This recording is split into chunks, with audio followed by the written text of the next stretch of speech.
Window blog YouTube channel में एक बार फिर से आपका स्वागत है। दोस्तों, सीटेट के मैथ एपिसोड में हम ले चलते हैं ऐसा मैथ जिसमें इजी से इजी, जो कुछ नहीं जानता होगा वैसे बच्चे अच्छे तरीके से पास कर सकते हैं। तो इस तरह का सवाल देखिए, यह सवाल है भिन्न का। ये 14/33 है, ये 21/22 है, ये 42/55 है का महत्तम समावर्तक है।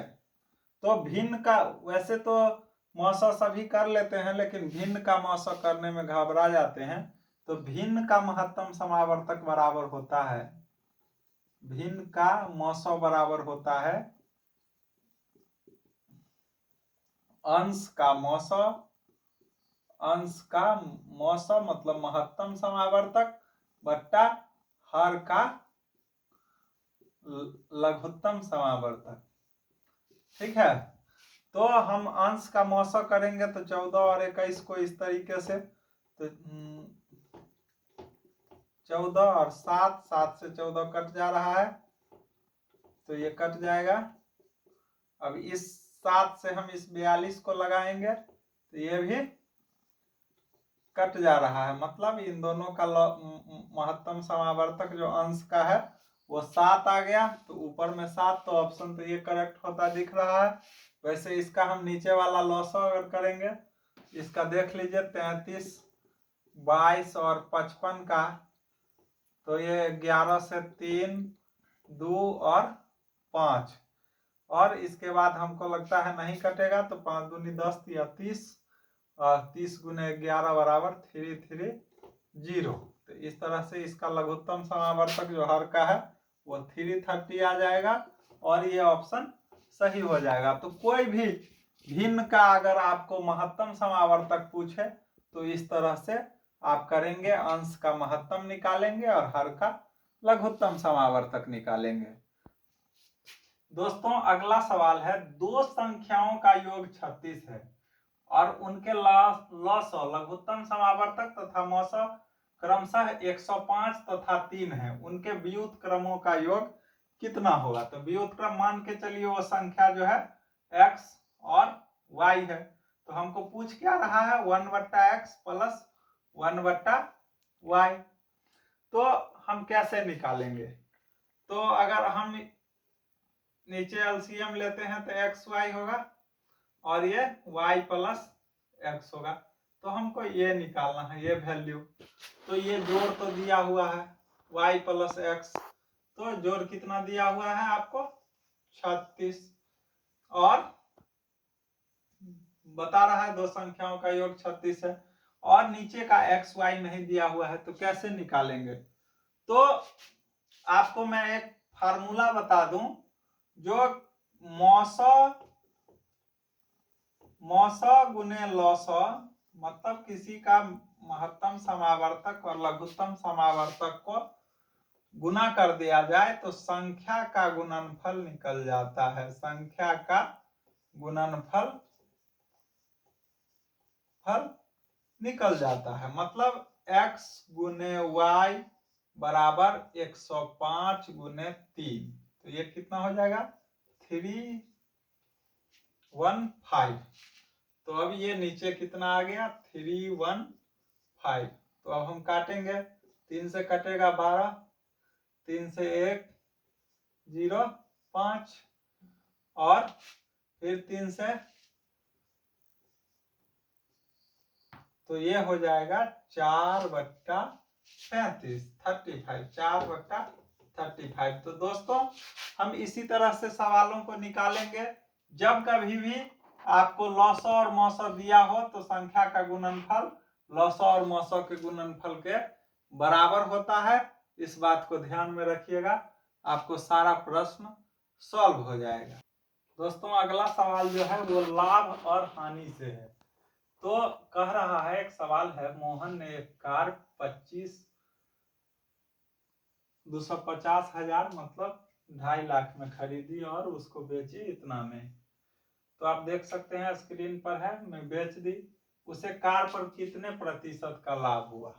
तो अब आप देख सकते हैं 3,48,000 में से हम कितना घटाएंगे, 2,50,000।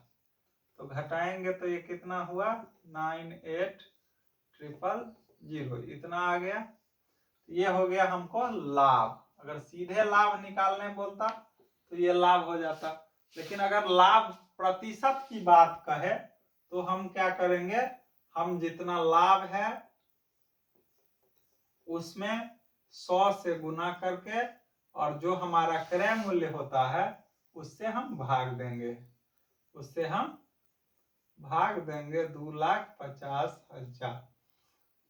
और आपको फार्मूला भी मैं बता देता हूं, जो लाभ प्रतिशत बराबर लाभ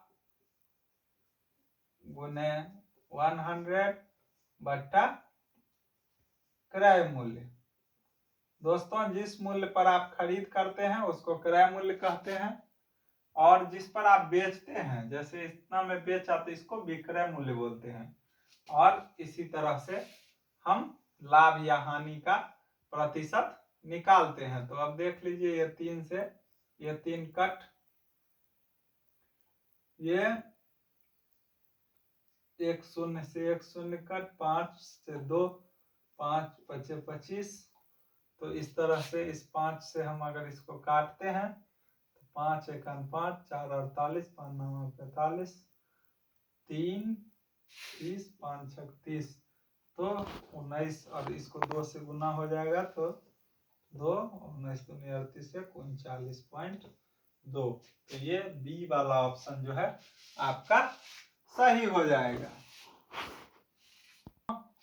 अगला जो सवाल है वो है कि मनुष्य के जीवन की गतिविधियों में गणित का सर्वाधिक उपयोग होता है, वह है। तो मनुष्य के जीवन की गतिविधियों में तो ऑप्शन में है सांस्कृतिक, मनोवैज्ञानिक, सामाजिक और आर्थिक।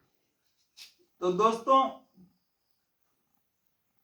अगर गणित की बात करें तो बहुत सारे लोग आर्थिक इसको टिक कर देते हैं, लेकिन आर्थिक नहीं, इसका ऑप्शन जो होगा सही सामाजिक।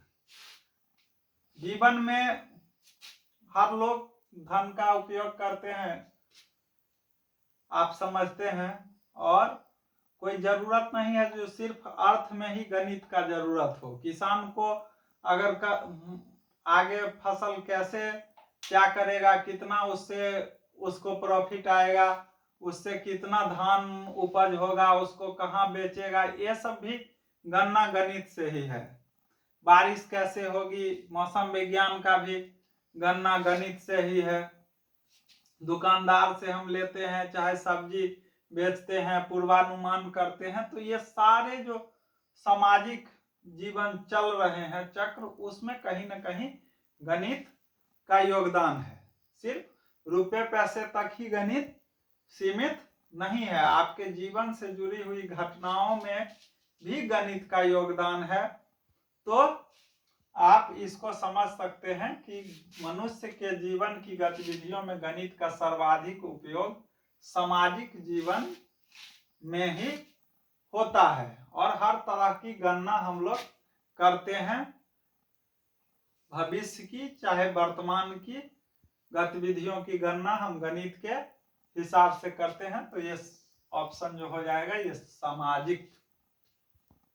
अब अगला सवाल जो है वो है साधारण ब्याज से है, जो कितने वर्षों में 12% वार्षिक दर से 3,000 का साधारण ब्याज 1080 हो जाएगा।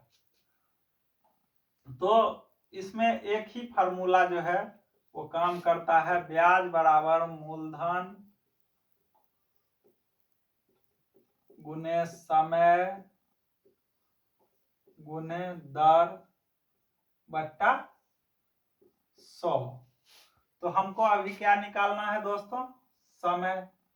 तो हम समय बराबर क्या हो जाएगा, इधर देखिए, ब्याज को 100 से गुना हो जाएगा, ये 100 इधर है, तो ब्याज गुने 100 बट्टा मूलधन गुने दर, मूलधन गुने दर। तो आप पहले ये समझिए, जो जिस धन को ब्याज पर लगाया जाता है उसको मूलधन कहते हैं। जितने समय के लिए लगाया जाता है उसे समय कहते हैं। जितने परसेंटेज इंटरेस्ट रेट ब्याज का जो दर होता है उसको दर कहते हैं। तो आप अब समझ लीजिए ब्याज कितना है, तो 1080 और ब्याज को हम 100 से गुना करेंगे और नीचे मूलधन, मूलधन अपना कितना है 3000 और उसके बाद दर अपना कितना है 12%। तो ये देखिए, ये 2 जीरो से ये 2 जीरो कट गया, ये 0 से ये कट गया, 3 से इसको काटेंगे, 3 तिया 9, 1 18, 3 छक 18, 12 से ये 3, मतलब 3 वर्ष समय लगेगा। कितना हमको, उतना साधारण ब्याज होने में 3 वर्ष समय लगेगा। दोस्तों अगर चक्रवृद्धि ब्याज पूछा तो उसके लिए फार्मूले बदल जाते हैं, तो साधारण ब्याज को चक्रवृद्धि ब्याज से नहीं जोड़िएगा, और ब्याज अगर हम जोड़ देते हैं और वापिस करते हैं तो उसको हम मिश्रधन बोलते हैं साधारण ब्याज की भाषा में। दोस्तों अगला सवाल है, जो सर्वाधिक प्रभावशाली शिक्षण सामग्री क्या है? तो ये आपका ऑप्शन है, एक है अप्रक्षेपित, दूसरा है प्रत्यक्ष अनुभव, तीसरा है प्रक्षेपित, इनमें से कोई नहीं। तो आप कितना भी डिजिटल पढ़िए, बुक पढ़िए या किसी तरह की चीजें पढ़िए, आपको व्यवहार में अगर कोई चीज का प्रत्यक्ष अनुभव है, देखिए ये ऑप्शन सही होगा, अगर आपको जीवन में ठेस लगा हुआ है तो वह प्रत्यक्ष अनुभव जो होता है वो सबसे बड़ा शिक्षक होता है। आप अपने जीवन की गहराइयों से, जीवन की कठिनाइयों से जो सीखते हैं वो प्रत्यक्ष अनुभव कहलाता है, और इसीलिए इसका ऑप्शन जो होता है सर्वाधिक प्रभावशाली। हमारे जीवन का सबसे बड़ा शिक्षक कौन है? परिस्थितियां, और परिस्थितियों के ठोकर से हम सीखते सीखते एक मुकाम तक हासिल कर लेते हैं। तो इसका आंसर हो जाएगा प्रत्यक्ष अनुभव। प्रत्यक्ष अनुभव। आप भी अपने जीवन के कठिनाइयों से अगर सीखते हैं तो आप जीवन में आगे जाइएगा। दोस्तों अगला सवाल है, तो किसी आयताकार खेत का विकर्ण 17 मीटर है तथा परिमाप 46। देख लीजिए ये आयत है, मान के चलिए, जिसमें लंबाई चौड़ाई बराबर ना हो तो ये आयत हो जाता है। तो लंबाई x हो, चौड़ाई मान लीजिए y होगा, तो इस तरह से ये विकर्ण होगा कोई, ठीक है। तो इसको ABC भी मान लीजिए। तो हमको x y निकाल लेंगे तो हमारा क्षेत्रफल क्या हो जाएगा, x गुने y मतलब xy हमको निकालना यही है। और हमको दिया क्या हुआ है, परिमाप 2 इंटू लंबाई जोड़ चौड़ाई, मतलब 2 इंटू एक्स प्लस वाई हमको दिया हुआ है बराबर 46। तो x प्लस वाई बराबर हो जाएगा 46/2 मतलब 23। दोस्तों बहुत ही इंटरेस्टिंग सवाल है ये, और बार बार ये सीटेट में पूछता है। अब विकर्ण पूछ रहा है 17, मतलब ये देखिए पाइथागोरस थ्योरम से x स्क्वायर जोड़ y स्क्वायर का रूट हो जाएगा ये विकर्ण AC। तो रूट अंडर एक्स स्क्वायर जोड़ वाई स्क्वायर बराबर हो गया 17। तो अगर हम इसको रूट से बाहर करना चाहेंगे X square plus Y square, तो